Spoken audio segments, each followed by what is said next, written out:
లావేరు శాఖ గ్రంథాలయంలో ఈరోజు విద్యార్థులతో దసరా పద్యాల విశిష్టతను గ్రంథాలయాధికారి మురపాక శ్రీనివాస తెలియజేశారు. 5 శతాబ్దాల క్రితం ఉపాధ్యాయులు విద్యార్థులచే దసరా పద్యాలను వల్లి వేయించి దసరా సెలవుల్లో విద్యార్థులకు ఇళ్లకు వెళ్లి రంగురంగుల బాణాలతో దసరా పద్యాలను వల్లి వేశారు. ప్రస్తుత పరిస్థితుల్లో విద్యార్థులకు సెల్ ఫోన్కు పరిమితం కావడంతో దసరా పద్యాలు కాలగమనంలో కొట్టుకుపోయాయని గ్రంథాలయంలో విద్యార్థులతో దసరా పద్యాలను వల్లి వేయించారు. అనంతరం లావేరు శాఖ గ్రంథాలయంలో చదువుకొని ఉన్నత స్థాయి ఉద్యోగి కిషోర్ కుమార్ విద్యార్థులకు పలకలు, పుస్తకాలు, పెన్నులు వితరణ చేశారు.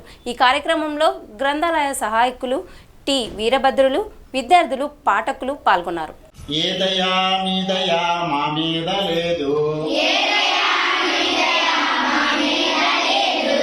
ఎంతసేపుంచుట ఇది మీకు తగునా,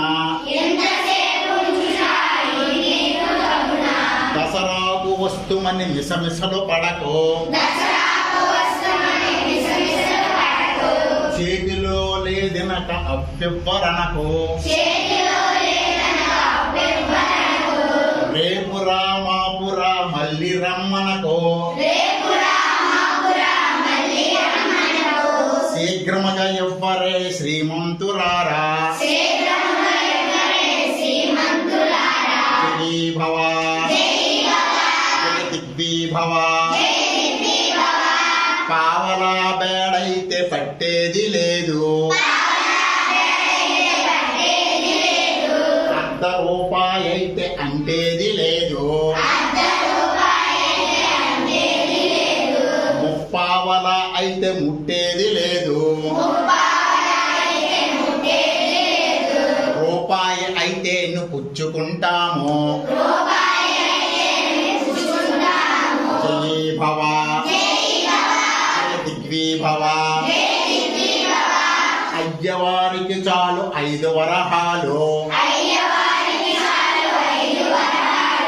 పిల్లవాళ్ళకు చాలు పప్పు బెల్లాలు,